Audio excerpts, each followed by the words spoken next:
everyone, and welcome back to NASCAR's Fantasy Fastlane show. I'm Jessica Ruffin here with NBC Sports' Steve Letarte. We're talking all things fantasy this week to get you guys ready for this weekend's race at Las Vegas.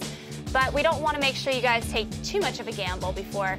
But first, let's talk Atlanta. Steve, a lot of the guys that we thought run well did run well. We saw first mile and half of the season. What did you think? I was stressed. I had Kevin Harvick, who had to run good.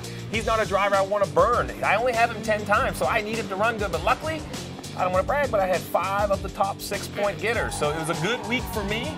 So I didn't even have to go to my garage. It was really a smooth week for me. Now, who are you putting in your garage this week? So this week I'm going Erik Jones. I think the Toyotas are going to be very good at Las Vegas. Erik Jones, his numbers aren't very good, but at some point he's going to hit on it. His teammates can't be as fast as they are without it trickling over to Erik Jones. So if Las Vegas is the week, I can right there before the end of stage 2, I'll put him in and gain Erik Jones' points. I think that's a strong pick, especially for your garage, because like you said, you can either use it, I think, as a veteran, if you, like I had Truex in my garage last week just in case Kasey Kahne didn't perform well, or I think you can use it for somebody like Erik Jones. Yeah, I mean, that's the plan, because when I go to my full lineup at Las Vegas, it's filled with veterans. I'm going to start Martin Truex Jr. If you look at last year, he swept everything at Las Vegas, both stages and the race finish, and let's be honest, he has an average finish better than a third place in the 12 intermediate tracks. If you're going to have Martin Truex, you have to put Kevin Harvick in the lineup. He's the only driver that's beaten Martin Truex Jr. When you look at the mile-and-a-half tracks, the only one that has found a way to beat Martin Truex was Kevin Harvick. So then my third pick, I look at Brad Keselowski. Brad's won 2 of the last 4 races out there. I expect him to be good. Listen, I don't want to brag. I discounted Jessica. But every week I have a good week. Atlanta, I scored a ton of points. I couldn't wait to log on. I was going to talk crap to Jessica, but she's still right there behind me. I can't shake her. So I got to have to temper my bragging a little bit. Luckily, though, I can brag to NASCAR Chasm because he's awful. NASCAR Chasm moved up 738 spots, which sounds great in theory, but he's still ranked 263rd. Man, sounds like you had a rough start at Daytona. We're going to hear from him on Twitter, I bet. Always do. All right, so you've got Martin Truex Jr., you've got Brad Keselowski, you've got Kevin Harvick as your must-picks.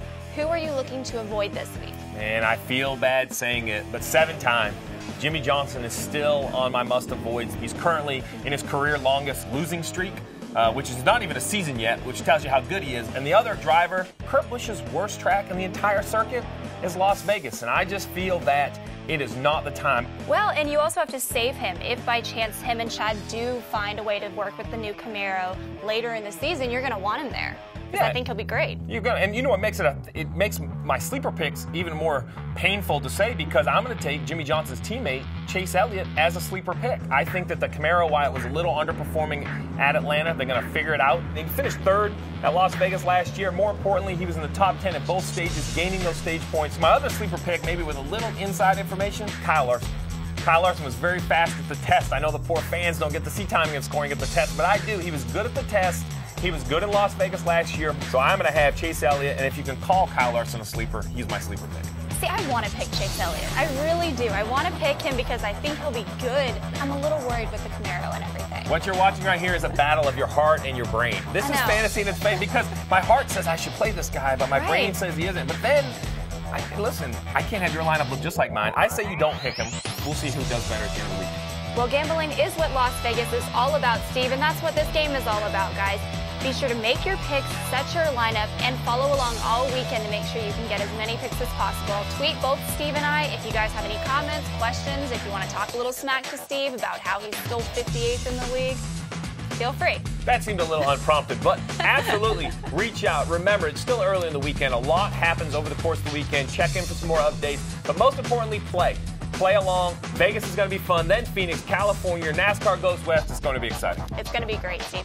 Thank you guys so much for watching. Tune in next week when we go to Phoenix.